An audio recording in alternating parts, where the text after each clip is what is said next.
है।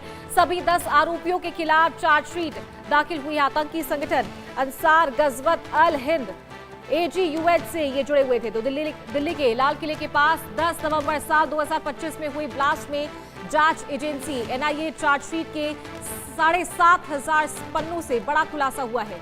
सभी 10 आरोपी अल-कायदा इन इंडियन सब कॉन्टिनेंट के सहयोगी आतंकी संगठन अंसार गजवत उल हिंद AGUH से जुड़े हुए थे।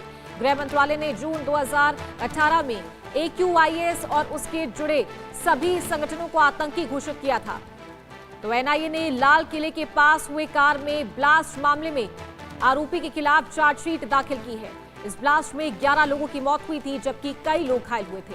10 नवंबर 2025 को देश की राजधानी दिल्ली में हुए इस high intensity vehicle born improvised explosive device धमाके से आसपास की प्रॉपर्टी को भी भारी नुकसान पहुंचा था। जांच एजेंसी NIA ने दिल्ली स्थित पटियाला हाउस कोर्ट की स्पेशल कोर्ट में दाखिल अपनी चार्जशीट में बताया कि सभी 10 आरोपी आतंकी संगठन अंसार गजवत उल हिंद से जुड़े हुए थे। ये संगठन प्रतिबंधित अल-कायदा इन इंडियन सब कॉन्टिनेंट का एक सहयोगी संगठन है। गृह मंत्रालय ने जून 2018 में AQIS और उससे जुड़े सभी संगठनों को आतंकी संगठन घोषित किया था। तो चार्जशीट में पुलवामा में रहने वाले डॉक्टर उमर उन नबी, जो ब्लास्ट में मारा गया था, उसे मुख्य साजिशकर्ता बताया गया। वो हरियाणा के फरीदाबाद स्थित अल फलाह यूनिवर्सिटी में पूर्व असिस्टेंट प्रोफेसर रह चुका था।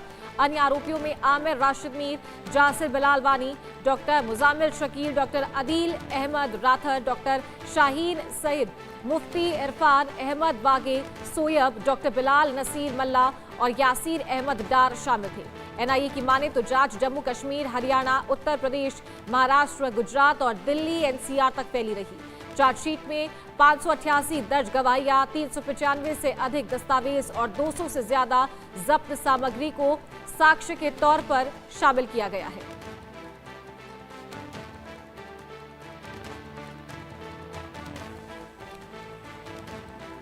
तो दिल्ली लाल किला ब्लास्ट मामले में NIA की तरफ से चार्जशीट दाखिल की गई है।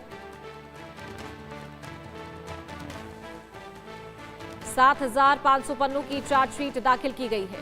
तो जांच एजेंसी ने खुलासा किया कि आरोपी AQIS और AGUH की कट्टरपंथी विचारधारा से प्रेरित थे। साल 2022 में श्रीनगर में हुई एक सीक्रेट मीटिंग में आरोपियों ने AGUH इंट्रिम नाम से संगठन को दोबारा एक्टिव किया था और इसके तहत ऑपरेशन हेवनली हिंद शुरू किया गया, जिसका मकसद भारत की लोकतांत्रिक सरकार को उखाड़ फेंक कर शरीयत कानून लागू करना था।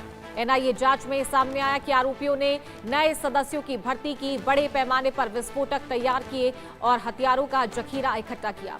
विस्फोट में इस्तेमाल हुआ TATP विस्फोटक आरोपियों ने रसायनों की सीक्रेट खरीद और प्रयोगों के जरिए तैयार किया था।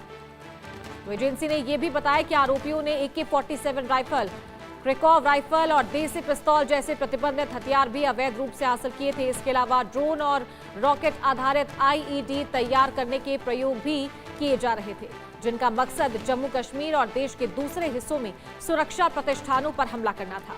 NIA ने बताया कि अब तक इस मामले में 11 लोगों को गिरफ्तार किया जा चुका है, जबकि फरार आरोपियों की तलाश और जांच अभी जारी है।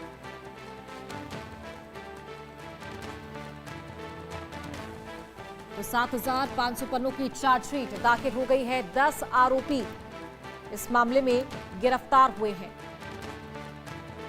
तो दिल्ली लाल किला ब्लास्ट मामले में ये बड़ा अपडेट, NIA ने चार्जशीट दाखिल कर दी है और अब इस मामले में जांच पड़ताल में और तेजी आएगी। 10 आरोपी गिरफ्तार हुए हैं, जिनके तार जुड़े हुए थे और अलग अलग राज्यों में बैठकर ये रणनीति बनाने की कोशिश की जा रही थी। बड़ा धमाका भारत के तमाम राज्यों में करने की साजिश इनके द्वारा की जा रही थी और जो मुख्य साजिशकर्ता था वो इस ब्लास्ट में मारा गया।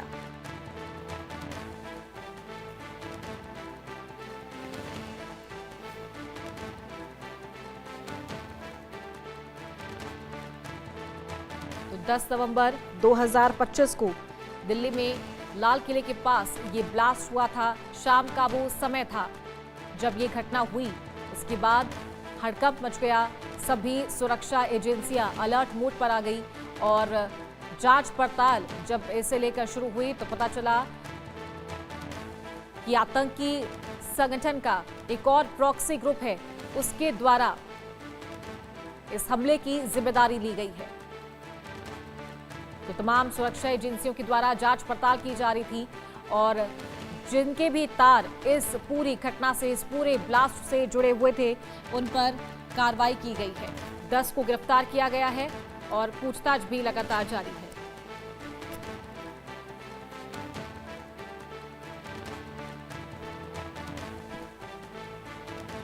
और ज्यादा जानकारी के साथ संवाददाता संभव शर्मा हमारे साथ लाइव जुड़ गए हैं। संभव, 7,500 पन्नों की चार्जशीट दाखिल कर दी गई है दिल्ली लाल किला ब्लास्ट मामले में। क्या अपडेट आपके पास, क्या जानकारी? जी बिल्कुल, देखिए लगभग 10:30-11 बजे के करीब दिल्ली की पटियाला हाउस कोर्ट में, जो स्पेशल एनआईए कोर्ट है, और वहां पर लगभग 5 आरोपियों को पेश किया गया। एनआईए जो कि नेशनल इन्वेस्टिगेशन एजेंसी है, ये पूरे मामले की जांच कर रही है। एक बड़ा ट्रंक लाया गया और उसे अंदर कोर्ट रूम में ले जाया गया।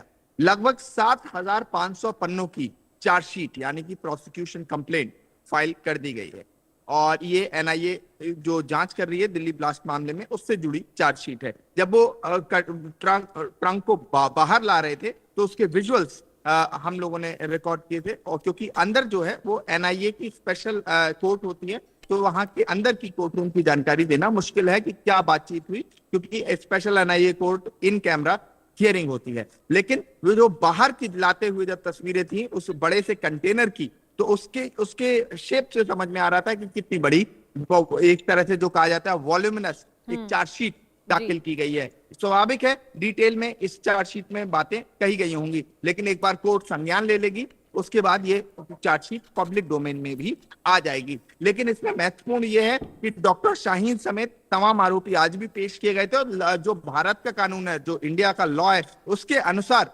केस चल रहा है और अब चार्जशीट इसमें दाखिल कर दी गई है। ये लेटेस्ट है। इससे पहले चार्जशीट का समय बढ़ाया गया था। दिल्ली की पटियाला हाउस कोर्ट ने लगभग 45 ज्यादा दिन दिए थे, और दिन दिए थे एनआईए को कि आप अपनी चार्जशीट दाखिल करें, क्योंकि और लोगों को अरेस्ट करना था और तमाम जो अरेस्ट किए गए हैं उन्हें अलग अलग लोकेशंस पे ले जाना था। एक डिटेल एक तरह से हियरिंग चल रही है। लगभग आरोपी इस मामले में जुडिशियल कस्टडी में है, जेल में बंद है। पूछताछ इस पूरे केस में जारी है। अब चूंकि पहली प्रोसिक्यूशन कंप्लेंट यानी कि चार्जशीट यानी कि आरोप पत्र दाखिल हो चुका है दिल्ली की पटियाला हाउस कोर्ट में, तो अब देखना होगा कि दिल्ली की पटियाला जो विशेष एनआईए अदालत है, इस पर संज्ञान कब लेती है। एक बार संज्ञान लेगी तो उसके बाद जब ये चार्जशीट पब्लिक डोमेन में आएगी तो एक तरह से एक्सप्लोसिव खुलासे होंगे। फिलहाल 7500 पन्नों की चार्जशीट, लगभग 10 आरोपी और आरोपियों पे एक पर्टिकुलर संगठन से जुड़े होने के आरोप, और इसके बाद चूंकि देखिए ना आरोपियों के भी अपने वकील होते हैं और दूसरी तरफ एनआईए के अपने वकील होते हैं। तो एनआईए के वकील एक बार कोर्ट में पेशी हो जाती है, उसके बाद बाहर आके बताते हैं कि कोर्ट में क्या हुआ, क्योंकि इन कैमरा हियरिंग होती है, क्योंकि ये संवेदनशील से एक तरह से केस है और ये एनआईए की विशेष अदालत में चल रहा है जो कि पटियाला हाउस कोर्ट में स्थित है। तो फिलहाल चार्जशीट दाखिल हो गई है। 4500 पन्नों की ये chargesheet, Lal Qila blast case, 10 लगभग आरोपी और सभी जेल में, और पूछताछ पूरे मामले में जारी है। दिल्ली की पटियाला हाउस कोर्ट में आज भी कुछ आरोपियों को पेश किया गया था, जिसमें डॉक्टर शाहीन शामिल थी। बिल्कुल। और संभव, एक महत्वपूर्ण बात ये भी सामने आई थी कि इनका जो बातचीत हो रही थी वो व्हाट्सएप और टेलीग्राम के जरिए हो रही थी, और उसके बाद भी जांच पड़ताल में ये सामने आया था कि अब भी दिल्ली में कई ऐसे आतंकी संगठन और ऐसे आतंकी सक्रिय थे जो यहाँ बैठकर इंफॉर्मेशन है वो पाकिस्तान पहुंचाने का काम कर रहे थे, आतंकी संगठनों को पहुंचाने, आतंकी संगठनों के पास पहुंचाने का काम कर रहे थे। क्या उससे कोई महत्वपूर्ण जानकारी निकल कर आ पाई है अभी? देखिए, पटियाला हाउस कोर्ट में चूंकि कोर्ट का एक प्रोसीजर है और चूंकि इन कैमरा हियरिंग है, सबसे बड़ी बात है अंदर की कोर्ट की जानकारी, क्योंकि हम अंदर नहीं रहते, जो जर्नलिस्ट हैं वो अंदर रहेंगे तो अंदर की जानकारी निकल के आएगी, लेकिन कोर्ट रूम में अंदर नहीं रहा जाता। जो उनके वकील बताते हैं वही जानकारी बाहर आ पाती है और बाकी कयास और सोर्स बेस्ड इंफॉर्मेशन होती है। लेकिन चूंकि आप चार्जशीट प्रोसिक्यूशन कंप्लेंट ले जाते हुए देखा गया है, तो इस वजह से चार्जशीट के जो विजुअल्स हैं ले जाते हुए उसके बिना पे, और जो चार्जशीट फाइल हुई है वो जानकारी है। बाकी कितने तरह के इसमें एंगल्स हैं, उसकी तमाम एंगल्स की जांच चल रही है। स्वाभाविक है, राष्ट्रीय सुरक्षा का ये मुद्दा है, नेशनल सिक्योरिटी का ये अपने आप में केस है। तो नेशनल सिक्योरिटी के केस में हर एंगल पर विचार किया जा रहा है और देश की प्रीमियम एजेंसी है नेशनल इन्वेस्टिगेशन एजेंसी जो जांच कर रही है। ठीक है संभव, बहुत शुक्रिया आपका ये जानकारी देने के लिए। महंगाई का एक और झटका